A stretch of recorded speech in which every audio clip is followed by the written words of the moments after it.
Ich mache die Personenkontrolle jetzt hier. Hallo. Sie kontrollieren tausende Fluggäste und Koffer. Jeden Tag. Die Mitarbeiter der Luftsicherheit. Einmal den Gürtel aufmachen. Das geht noch. Jetzt haben wir hier einen Alarm. Wir müssen die Bundespolizei hinzuziehen und die entscheiden dann, was gemacht wird. Erster Blick ist zu gucken, dass kein Sprengstoff drin ist. Und dann sehen wir ja schon, Stufe 1 ist als verdächtig eingestuft. Hab ich noch nie gesehen. So. Einmal die Mörsergranate. Das ist ja meistens einfach nur ein Urlaubsmitbringsel. Alles gut, ist erlaubt.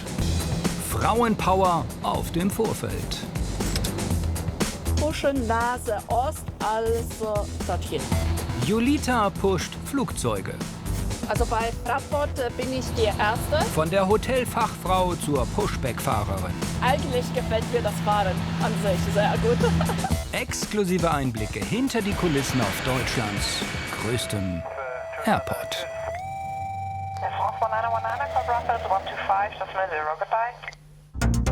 Die größte Gefahr am Flughafen geht von Passagieren aus, sagt die Polizei. Deshalb muss jeder Fluggast und jeder Koffer kontrolliert werden. Ein Job für 3.500 Mitarbeiter der Luftsicherheit.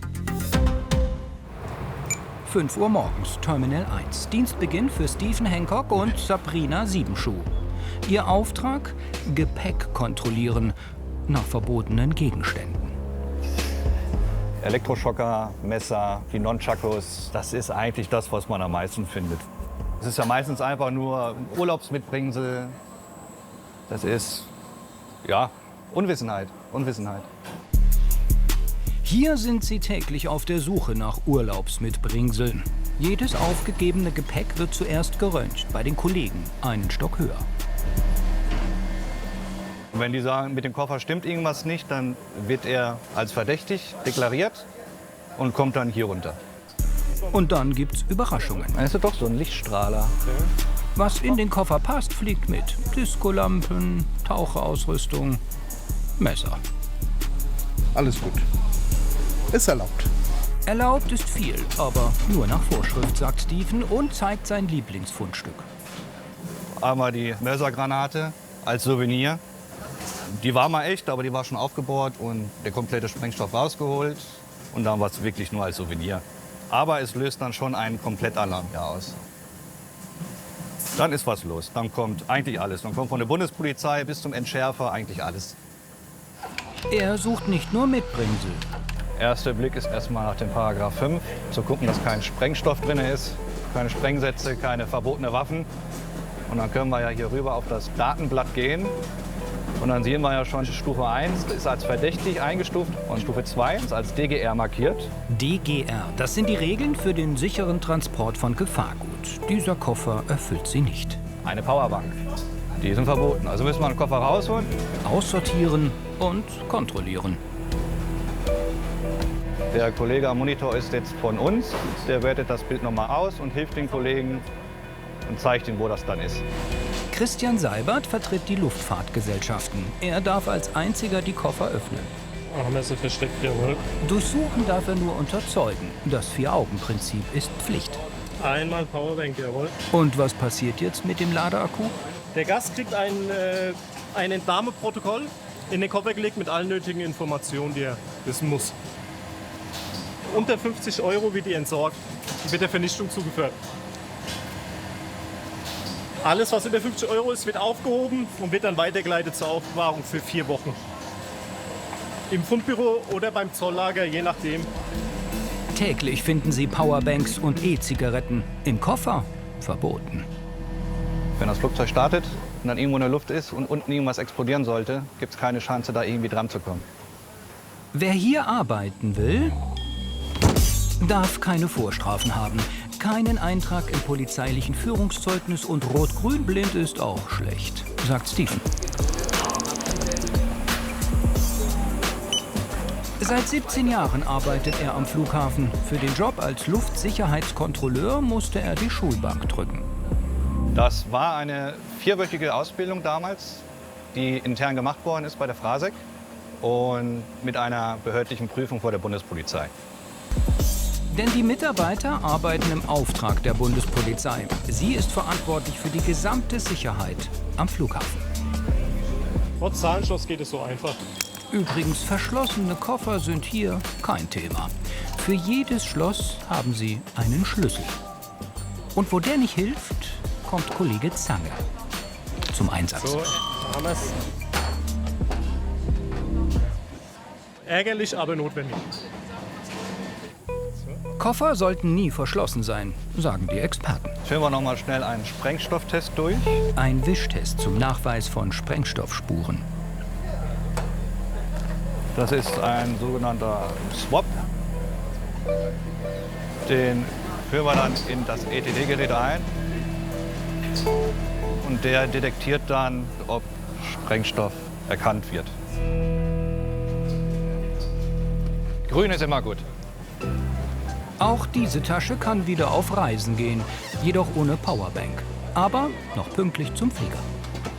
Jeden Tag Stunden kontrollieren, das ist anstrengend. Als Ausgleich geht er auf Jagd, aber ohne Tiere. 15 Jahre Fotografie im Bereich Erlkönige. Das sind getarnte Autos, Prototypen. Genau. Ich jage die neuesten Modelle, die von den Herstellern auf der öffentlichen Straße getestet werden. Und sie wollen natürlich nicht haben, dass ich dann da rumstehe und fotografiere. Macht er aber professionell und verkauft die Bilder an Autozeitschriften. Zum Beispiel das ist der neue Audi Q3. Ein Glücksschuss, weil ansonsten fahren sie immer in eine Folierung und an den Tag sind sie mal in Schwarz gefahren. Kia EV6 GT, auch ein Kia, ein Electric Vehicle. Also ist schon sehr spannend. Wie die Koffer in der Halle Mitte. Eine von 3 Kontrollstellen am Flughafen. Und was ist das? Schon nie gesehen sowas. Irgendwie so ein Wasseraufbereiter, würde ich sagen. Hä? Wasseraufbereitung, irgendwas kann man hier anschließen. Kann man das Wasser filtern, denke ich mal. Vertrauen ist gut, Kontrolle ist besser.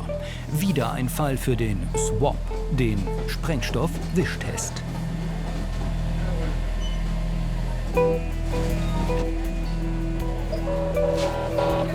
Positiv, Sabrina.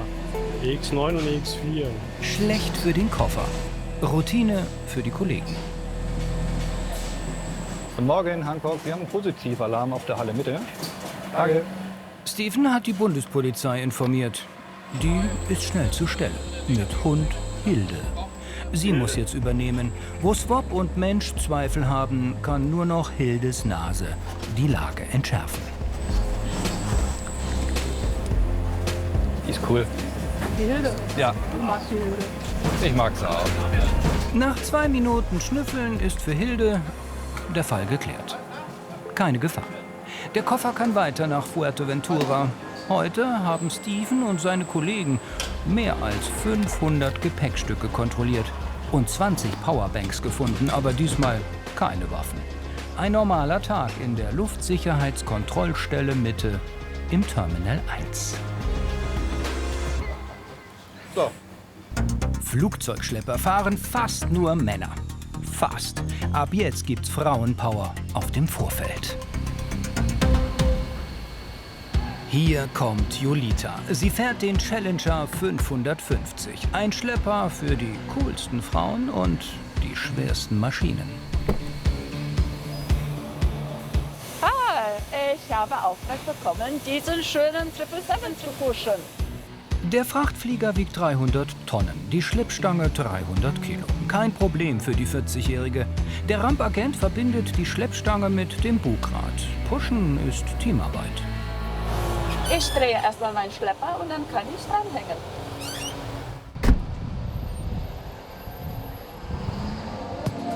Ihr Arbeitsgerät ist 8 Meter lang, 3 Meter breit, so groß wie ein Drittel der Triple.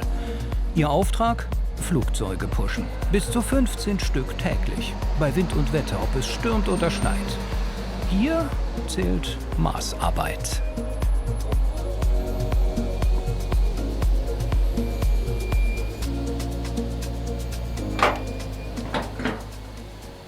Ich warte auf das Zeichen von dem Workout Assistant, zu welcher Seite darf ich pushen.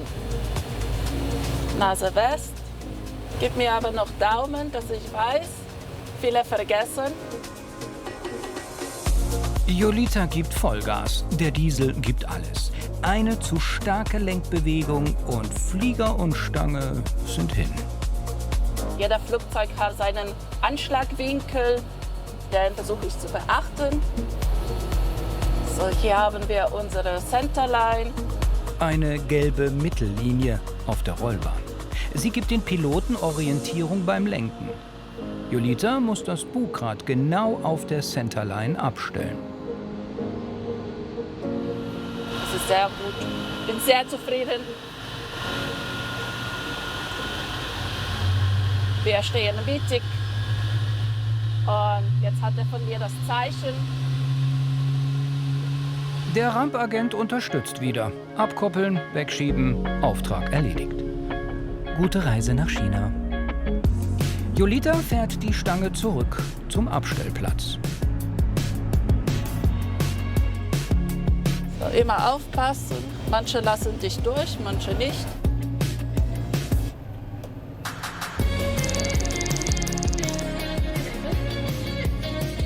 Seit 14 Jahren arbeitet sie am Flughafen und fährt, was fährt. Bus, Bahn und jetzt Schlepper. Ja, auch wenn ich mich gar nicht interessiere für technische Sachen, wie viele PS hat oder so. Aber das Fahren liebe ich tatsächlich. Bei Fraport arbeiten 111 Pushback-Fahrer. 109 Männer und 2 Frauen. Eine davon ist Jolita. Also bei Fraport bin ich die Erste. Und seit kurzem ist noch eine zweite dazugekommen. Und auch die Damen haben viel zu tun. Der nächste Flieger, wieder ein Frachter. Erstmal die Stange abholen und dann fahren wir zu unserem nächsten Auftrag und warten wir, bis wir wieder pushen können. Was ist das jetzt für ein Flieger, den du jetzt holst? Es ist ein Airbus 306, aber die Stange ist 359, gucken wir. So, 359 sehe ich schon. Ich versuche mich so zu positionieren, dass ich wenig Stangen bewegen muss. Manche sind sehr schwer tatsächlich. Und wenn ich mich recht erinnere, die eine ist sogar 450 Kilo. Vielleicht sehen wir noch. Mal gucken. So, erstmal anhängen, dranhängen.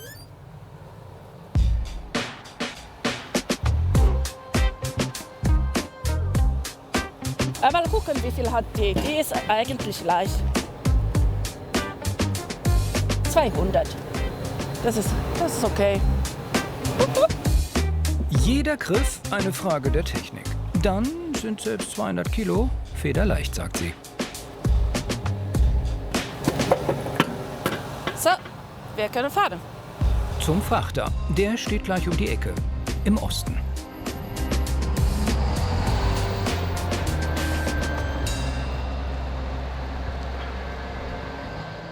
Vor jedem Flug müssen Passagiere zum Sicherheitscheck an den Kontrollspuren. Davon hat der Flughafen 170. Wie diese im Terminal 1.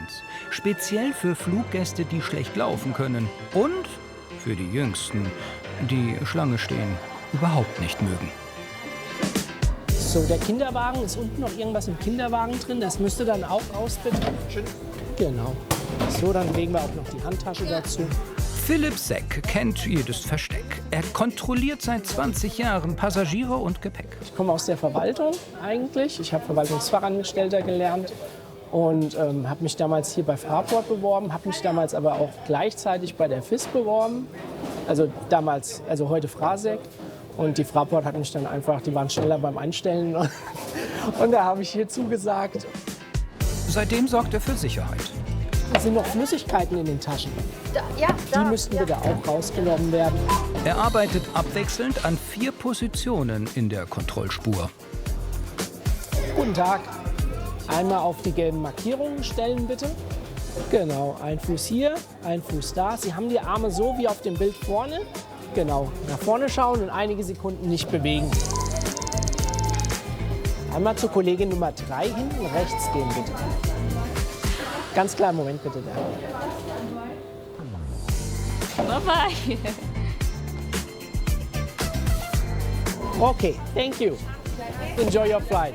Bye. Englisch ist ein Muss für diesen Job. Philipp spricht auch noch Spanisch. Genau, einmal zur Kontrolle bitte. Und tanzen kann er auch noch. Ich bin so Disco-Gänger. Ich gehe am Wochenende gerne feiern, wenn ich frei habe und bin halt viel unterwegs. Und ich reise gerne. Ich bin unglaublich gerne am Reisen. Also ich probiere so viel wie möglich zu sehen und habe auch schon sehr viel von der Welt gesehen und das finde ich immer wieder spannend. Hallo, grüß dich. Das passt. Und die Schuhe? Und ich müsste sie auch noch einmal komplett kontrollieren.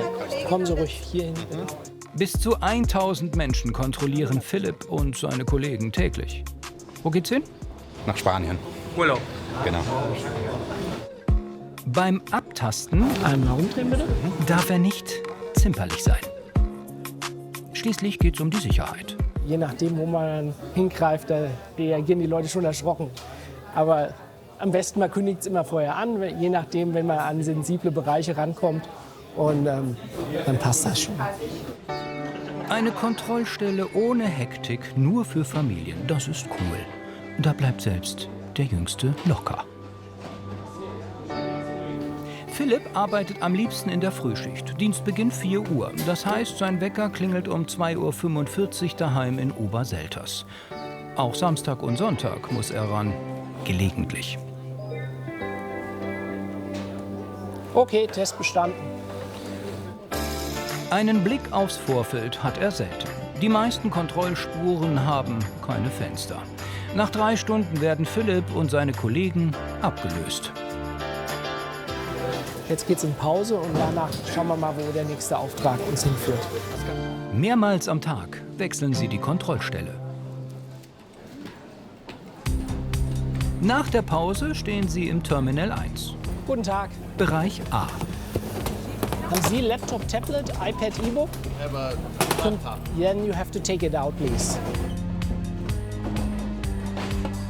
Hier die Anlage kann selbstständig Sachen rausfiltern. Also da ist schon eine KI dahinter quasi und die sagt dann, okay, das könnte was sein und schiebt dann Sachen selbst raus, eigenständig, ohne dass der Bediener am Monitor da was entscheiden muss. Any electronic or liquids with you? Nothing. Liquid? Some liquid? Drinking? Wenn man Leute hat, mit denen man sich schlecht verständigen kann, muss man halt mit Händen und Füßen quasi arbeiten, um denen das zu erklären. Aber man kriegt das schon hin. Auch hier macht Philipp die Runde und arbeitet an mehreren Positionen.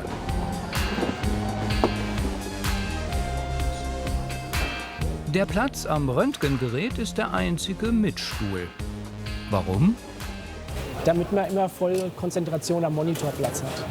Weil man da sich besonders konzentrieren muss, viel aufpassen muss. Es ist eine sehr verantwortungsvolle Tätigkeit hier. Wo ist dein Lieblingsplatz? Am Monitor.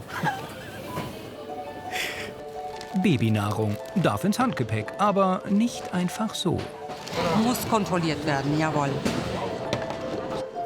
Ist der Bananenapfelbrei eine Gefahr für die Allgemeinheit?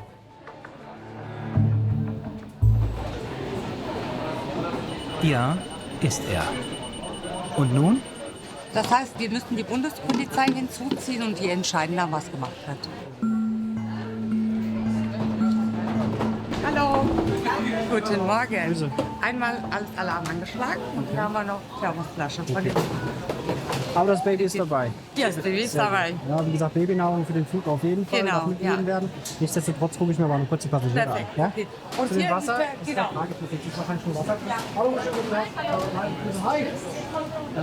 Sprechen Deutsch? Ja. Alles klar. Wo geht's jetzt hin? Wo kommt ihr her? Nach Denver. Die Beamten reden mit den Eltern, kontrollieren Pässe und Thermosflasche. Wir machen die kurz nochmal auf. Das Wasser wahrscheinlich für die Begrüßung drin. Zubereitung machen wir kurz nochmal auf. Alles klar. Sieht gut aus. Okay, kann man mitgeben, gar kein Thema.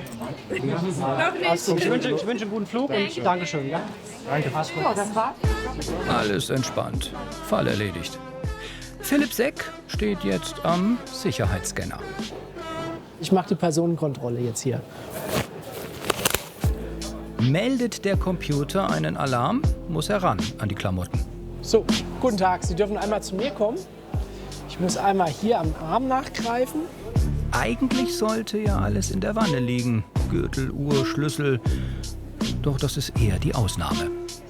Und dann einmal rumdrehen, bitte. Ja, das passt. Vielen Dank. Gute Reise. Wiedersehen. Vor allem bei Männern. Was regelmäßig angezeigt wird, ist bei den Herren das Portemonnaie hinten in der Tasche. Oder auch mal das Handy, was vergessen wird. Was so angewachsen ist in der Hosentasche.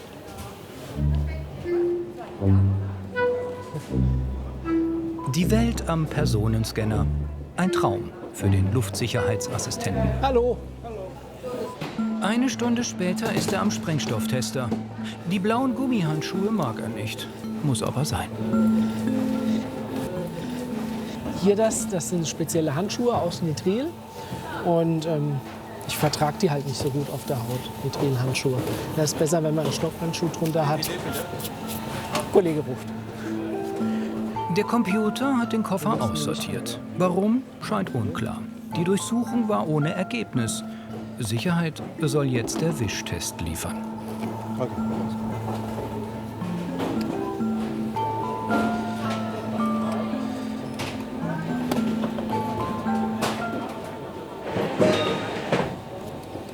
Test wurde bestanden.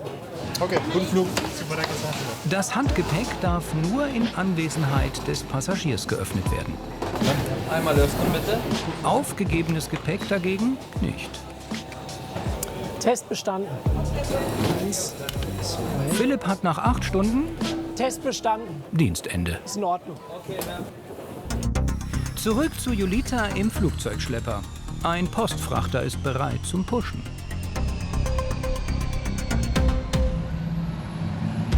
Julita ist alleinerziehend. Sie hat einen Sohn. Beide leben in Südhessen. Ihr Akzent ist eine Eigenkreation, sagt sie. Ich bin in Polen geboren. Ich bin irgendwann nach Deutschland gekommen, zu meiner Mutter, nachdem sich meine Eltern scheiden ließen. Und irgendwann hat meine Mutter wieder geheiratet, einen Grieche. Und sobald war ich fertig hier in Deutschland mit der Schule, sind wir nach Griechenland ausgewandert. Ich denke, es ist so ein gemischtes. Es ist kein richtig Polnisch, kein Deutsch und kein Griechisch. Es ist irgendwie so Julita-Akzent, würde ich sagen. Wir sind an der Position Foxtrot 231. Versuchen wir so dran zu fahren, dass wir auch die anderen nicht behindern. Hat mir ein Zeichen gegeben. Ein Airbus A300 nach New York. Bald darf sie auch die größten Flieger der Welt schieben, wie den A380.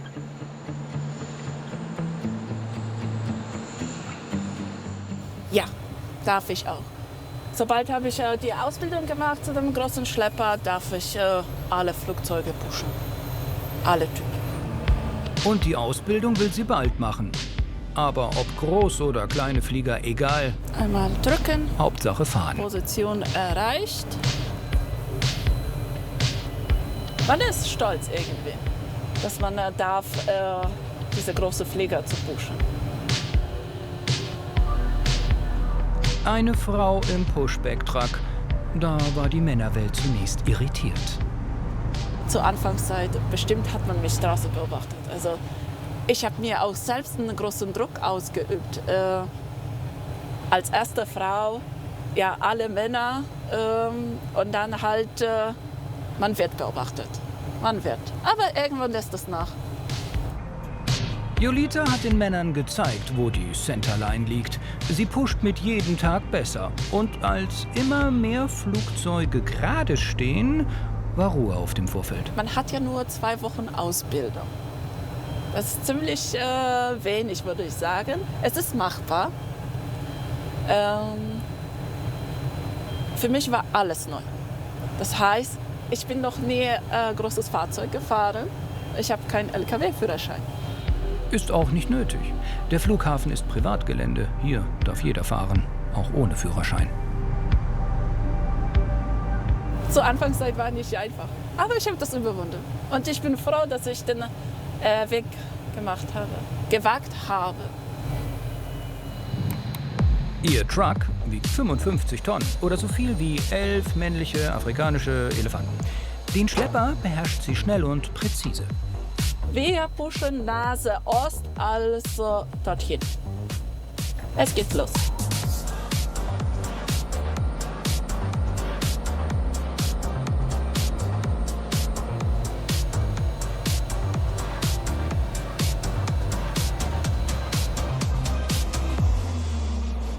Wichtig ist, wo ist West und Ost.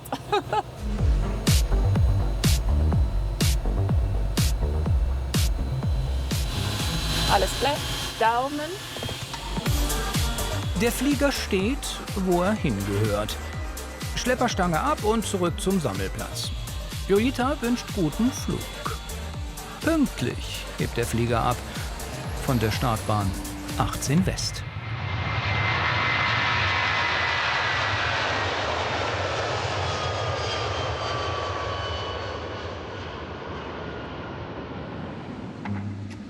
Der nächste Auftrag von der Leitstelle liegt schon vor. Terminal 1, Bereich A. 3 Wochen hat sie gebraucht, um sich jeden Winkel, jede Straße am Airport zu merken. Man kann so gut wie jeden Weg nehmen und man kommt an sein Ziel. Das ist jetzt A24. Ein Passagierflieger nach Finnland. Das Gewicht der Schleppstange knapp 200 Kilo. Ein Kinderspiel für Jolita, die diesmal die Stange selbst ankoppeln muss. Kein Problem für Kapitän Markus Graf. Man kennt sich. Jetzt. Stange sitzt. Jolita auch. Dann kann's ja losgehen.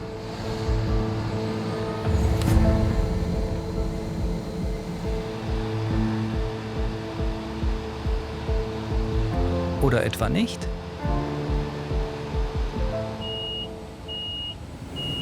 Wir haben eine Verspätung auf 10:36 Uhr. Also weitere 9 Minuten warten. Alltag im Schleppergeschäft. Der Flieger hat noch keine Freigabe von den Lotsen. 3500 Frauen und Männer arbeiten an den Kontrollstellen. Sie werden disponiert von einer Leitstelle. Und von Nassira Bouli. Wir holen jetzt erstmal Kaffee. Ihr Dienst startet früh, sehr früh. 3:45. Körperverletzung. Da hilft nur eine Koffeintrönung, gerne in XXL-Form. Und Danke. auch 2. Jetzt darfst du mit. Nassira ist Personaldisponentin in der Leitstelle, der operativen Steuerung für Kontrollstellen. Ich muss erst mal komplett alles hochfahren. Ja, das dauert ein bisschen. Die Leitstelle ist rund um die Uhr besetzt, an 365 Tagen. Hier werden 3500 Mitarbeiter eingeteilt auf 170 Kontrollspuren. So. Nassira betreut heute Bereich B. Das sind die Kameras, die wir haben. Das ist die B-West-Kontrollstelle, da wo wir eben Kaffee geholt haben übrigens. Auf der Seite, das ist B-West. Das ist Osten, die Kontrollstelle. Und das ist B-Transfer. Das ist die Einreise und das sind hier die Kontrollstellen. Die Mitarbeiter müssen sich anmelden an einer Stechuhr. So sieht sie, wer da ist und teilt ein. Heute jedoch schwierig. Um 4:15 Uhr hat einer angerufen, der verschlafen hat. Das ist jetzt auch nicht der Einzige. Es sind einige, die halt auch verspätet reinkommen werden. 5 Uhr haben wir die ganzen Dienstbeginner, die leider nicht alle da sein werden. Haben sich in der Nacht schon 1, 2, 3, 4, 5, 6, 7 Leute krank gemeldet. Wer gesund ist und nicht verschlafen hat, kommt mit dem Zug. Auch schlecht für die Disponentin. Das sind Mitarbeiter, die noch zum Dienst erscheinen werden. Die werden sich verspäten wegen der Deutschen Bahn. 6 Minuten, exakt. Das ist pünktlich. Die plane ich jetzt kurzfristig hier ein, im B-Bereich. Nach ihrer Ausbildung zur Bürokauffrau wechselt Nassira zum Flughafen. Den schickst du mir so los, dass er bitte um 6:30 Uhr auf der NKP ist, B41, bis 9 Uhr. Ab 9 Uhr Tarifpause. Und 9:45 Uhr bist du bitte auf B60. Sie arbeitet zuerst als Luftsicherheitsassistentin, dann folgt die Umschulung zur Disponentin. Genau. Ja, danke schön. Tschüss. Kontrollspuren benötigen Personal. Fehlt einer, ist das schlecht für Gepäckprüfanlagen der GPA. Also ich werde jetzt eine GPA auflösen müssen, leider, weil eine gleich krank nach Hause gehen wird und dann nur noch 4 Leute stehen habe. Und das darf auf keinen Fall sein. Hallo, hier ist die Nassira. Schönen guten Morgen. Kannst du mir bitte die 7 zumachen? Die 7, die sind auch nur zur 5. Ganz genau. Die ist schon nach Hause, gell? Okay, gut. Das Terminal wird voller. Nassira lässt weitere Kontrollstellen öffnen. Hier hinten haben wir die Kontrollstelle B-Transfer. Müsste man hier außen rumlaufen. Für die Gäste, die dann anschließend weiterfliegen. Jeden Tag bekommt sie die aktuellen Fluggastzahlen. Exakt. Und kann reagieren. Dankeschön. Tschüss. So, das war der Kollege auf B-Transfer, der Kontrollstellenleiter, und hat die Mitarbeiter jetzt angemeldet, die um kurz vor 6 da waren. Bevor sie die Tür öffnen, rufen die uns an und sagen, hier, die Mitarbeiter sind da und kannst sie aktivieren. Hier laufen jetzt die Passagiere durch, die Türen sind geöffnet. Pro Schicht muss sie 360 Mitarbeiter einteilen. Vorausgesetzt, sie sind da. Da dauert es gerade so ein bisschen, aber es füllt sich so langsam hier ein bisschen auf. Und hier müssen wir dann noch mal schauen, wie viele Spuren wir im Westen geöffnet haben. Wer zum Dienst kommt, wird sofort zugeteilt. Nassira kann noch auf Kolleginnen zurückgreifen, die für später geplant sind. Das sind meistens Frauen, die eine Sondervereinbarung haben und meistens dann von montags bis freitags arbeiten, von 9 bis 13 oder 9 bis 14 oder auch 9 bis 15. Der Grund? Kinder. Ein Angebot zum Beispiel für alleinerziehende Mütter. In der Leitstelle arbeiten alle Abteilungen und Bereiche zusammen, mit einem Ziel vor Augen. Wir versuchen natürlich auch die Wartezeiten zu vermeiden. Das ist eigentlich egal, ob es Terminal 1 oder Terminal 2a, b ist. Zum Schichtende hat sie fast alle versorgt. Auch die, die verschlafen haben, sind mittlerweile da. Ah, okay. Dann schicke ich doch jemanden jetzt. Na? Okay, tschüss. Schlepperfahrerin Jolita ist bereit zum Pushen am Terminal 1. Position A24. Seit 20 Minuten sitzt sie hier, geduldig. Das ist doch langweilig, oder? Nein, nein. Also ich tue mich oft ablenken, einfach wenn ich schaue, was passiert vor mir. Endlich die Freigabe der Vorfeldlotsen. Ja? Okay. 70 Tonnen. Nase nach Süden. Bugrad auf Centerline. Routine.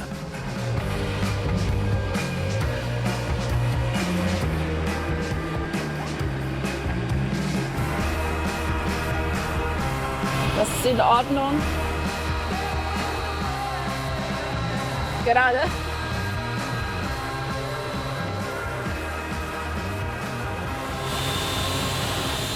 Push beendet. Dankeschön und tschüss. Mit 20 Minuten Verspätung rollt der A320 Neo Richtung Startbahn. Und Jolita zur Zapfsäule.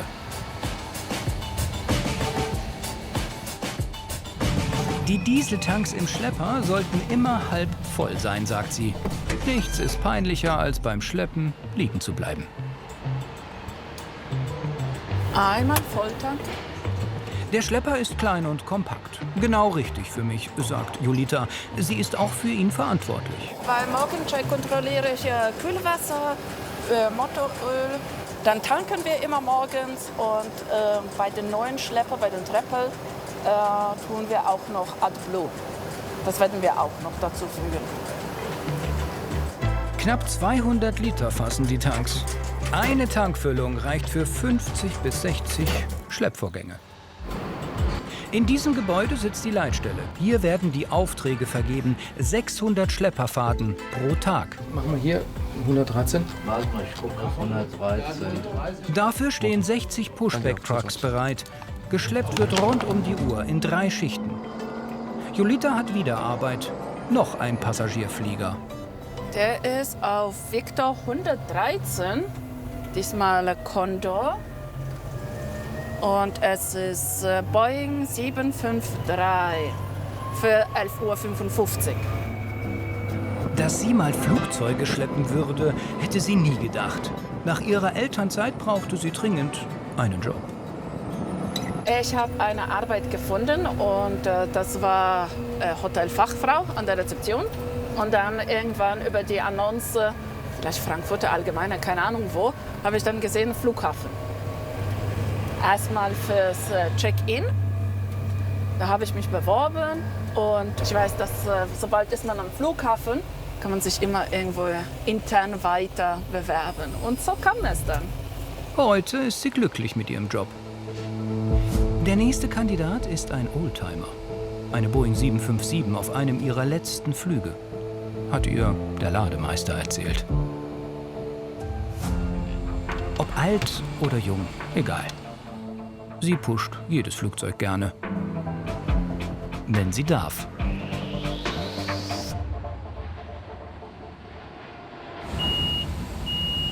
Verspätung! Das heißt, wieder warten auf die Freigabe der Lotsen. Zu viel Verkehr am Boden und im Himmel.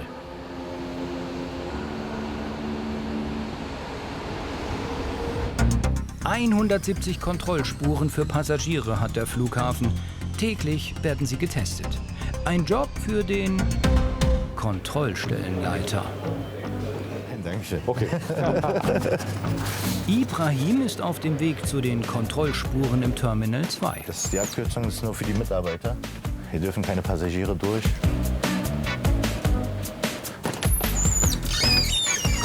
Servus.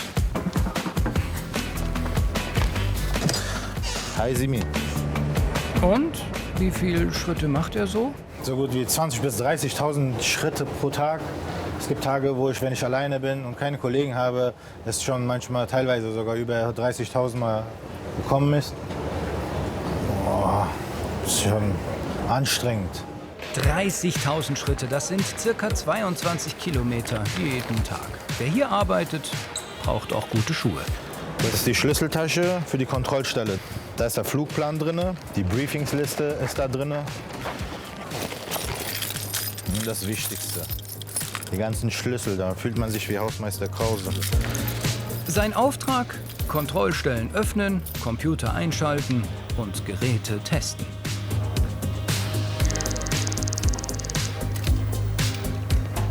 Heute ist er für den Bereich D zuständig für Abflüge Richtung Dubai, Doha und Dallas. Wir öffnen die Monitore als Vorbereitung für die Mitarbeiter. Ich gucke mir meistens auch das letzte Bild vom Monitor an. Da muss nämlich das Testbild der letzten Nacht noch drin sein. Jawohl, das sieht man. Dann können wir den Monitor wieder ausmachen. Das gleiche hier. Die Monitore sind für die Röntgengeräte, die das Handgepäck durchleuchten.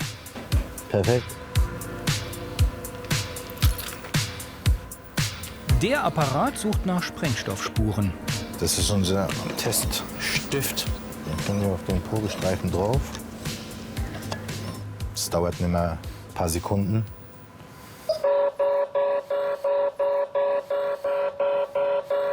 Alarm quittieren, Probestreifen entnehmen. Der Test bestanden. Zum Schluss noch den Personenscanner. So, wir melden uns an.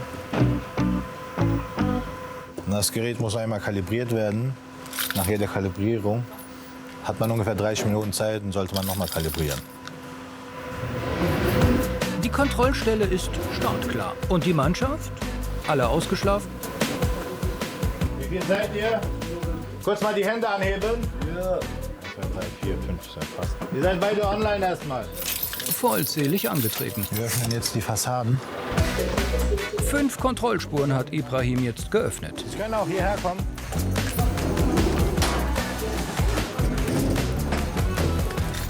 Bitte schön bei der Kollegin. Und gleich beim ersten Passagier. Jetzt haben wir schon den ersten Alarm. Ibrahim verständigt die Bundespolizei. Hallo, Kajagol, Firma Securitas. Und zwar auf der Dora 5 bis 8 habe ich einen EX4-Alarm. Dankeschön. Ciao, ciao. So, der erste Alarm. Ziehen wir die Bundespolizei hinzu. Gleich mehrere Geräte an verschiedenen Kontrollstellen melden Alarm.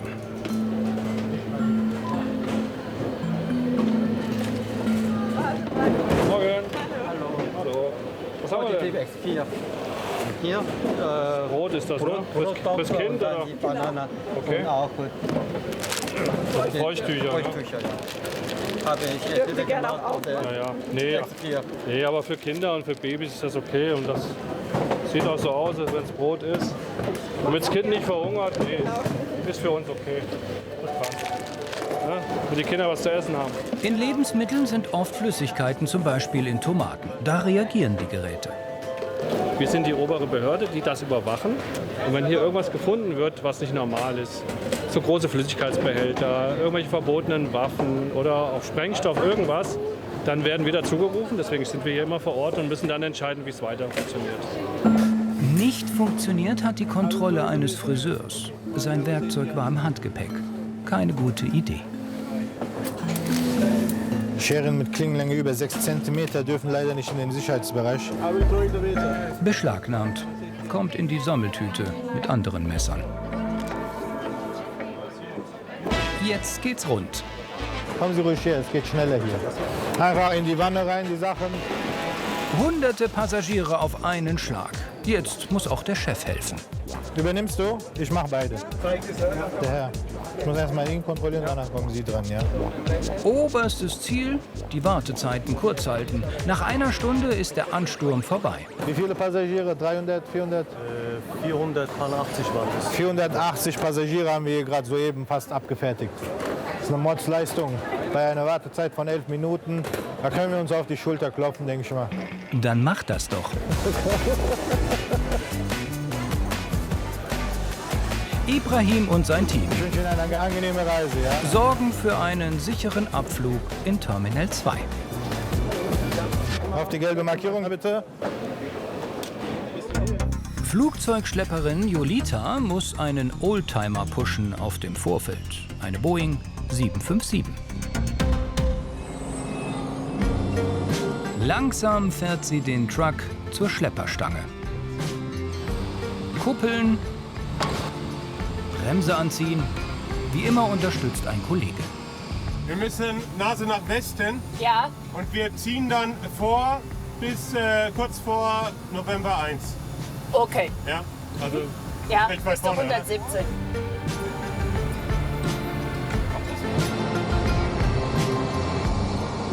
Okay. Er hat mir einen Daumen gegeben.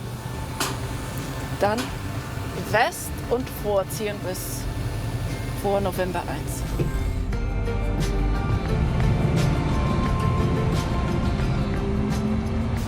Mit einem Blick schaue ich, dass auf der Fahrstraße die Autos anhalten. Die wissen nicht, wo ich will, so zum Beispiel wie der Bus. Versuchen noch schnell rüber zu fahren. Ist das jedes Mal noch aufregend für dich? Ja, insbesondere wenn es geregnet hat. Da spiele ich sogar ein Spiel mit mir. So, Julita, findest du die gelbe Linie? Nicht immer ist sie so schön beleuchtet. Oder doch, sie ist beleuchtet, aber man müsste immer schräg schauen. Nach rechts, nach links, weil vor sich sieht man das nicht so. Das ist sehr gut. Auch dieser Flieger landet perfekt auf der gelben Linie. Ein Träumchen für die Piloten, ein Traumjob für Jolita.